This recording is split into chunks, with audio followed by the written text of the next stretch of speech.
Hi everyone, welcome to the channel prepare with Ichha. देखिए, जो UP PCS mains 2024 के लिए हमारी सीरीज चल रही है, उसी के क्रम में ये हमारा अगला वीडियो है। एंड आई होप आप लोगों की पढ़ाई अच्छी चल रही होगी। कुछ ऐसे के टॉपिक्स मैंने आप लोगों से बोले थे कि मैं बताऊंगी, वही हम यहाँ पर थोड़े से डिस्कस करेंगे। तो देख लेते हैं। देखिए, ये एसेज हमने अपने स्प्रिंट की जो मेंस की टेस्ट सीरीज है उसमें करवाए हैं। एंड ये टेस्ट सीरीज तो अब हम नहीं चला रहे हैं, इसमें एडमिशन हम क्लोज कर चुके हैं और ये टेस्ट सीरीज भी खत्म हो गई है।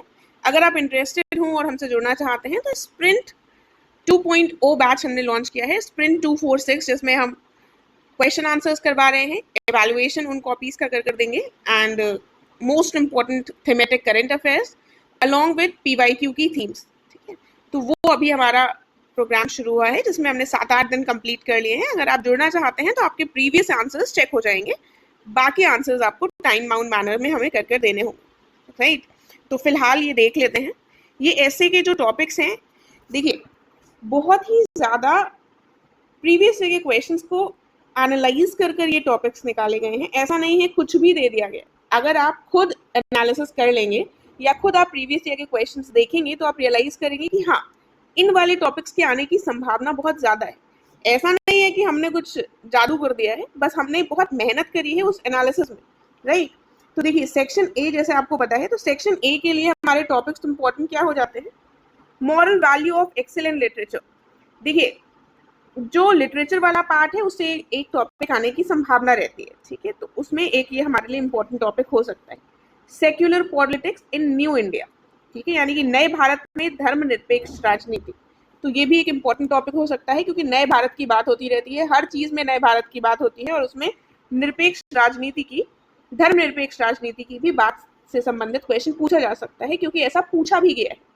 राइट, उसके बाद caste system in 21st century. आपको पता है कास्ट सेंसस के लिए कास्ट को आने वाले सेंसस में इंक्लूड किया जाएगा और साथ में उसका डेटा रिवील किया जाएगा। तो इसलिए ये एक बहुत ही ज़्यादा इम्पोर्टेंट कंटेम्प्रेरी मुद्दा बन गया है, जिससे संबंधित ऐसे आ सकता है। ठीक है, तो इसीलिए इसमें कास्ट सिस्टम से संबंधित पूछा गया है। तो ये वो टॉपिक्स हैं जिससे संबंधित आपके पास होना चाहिए कुछ डेटा, कुछ एक आउटलाइन, ताकि अगर ऐसे टॉपिक्स आ जाते हैं तो आप वहाँ पर कर सकें।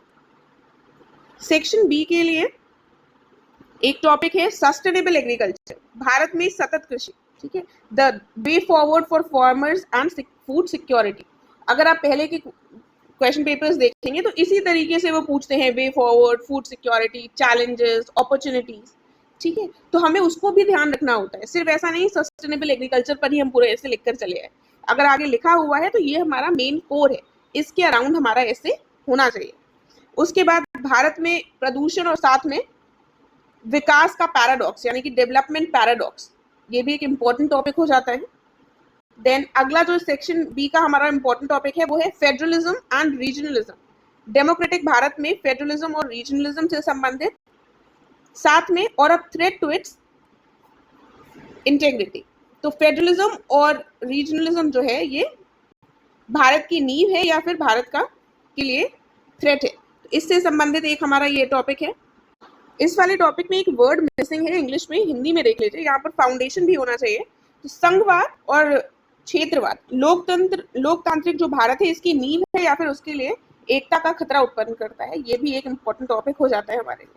ठीक है, तो यहाँ पर हो जाएगा federalism and regionalism, foundation of democratic India और थ्रेट टू इट्स इंटेग्रिटी। ठीक है, एक ये टॉपिक है। देन सेक्शन सी में आते हैं और सबसे जो कंटेम्प्रेरी इंपॉर्टेंट टॉपिक चल रहा है वो हमारा पाकिस्तान स्पॉन्सर्ड टेररिज्म। ठीक है, चैलेंजेस एंड सॉल्यूशंस। ठीक है, तो ऑपरेशन सिंदूर और जो भी ये घटनाएं हुई हैं, ये घटनाक्रम से आप अच्छी तरीके से वाकिफ हैं, तो इसमें आपको थोड़ा सा एक अच्छी सी आउटलाइन रेडी कर रखनी है, ताकि आप सिर्फ वही घिसे पिटे पॉइंट्स ना लिखें, आप कुछ अच्छा लिख सकें। देन बेटी बचाओ बेटी पढ़ाओ के 10 साल हो गए हैं, सिमिलर लाइन्स पर जनधन योजना के 10 साल कंप्लीट हो गए हैं।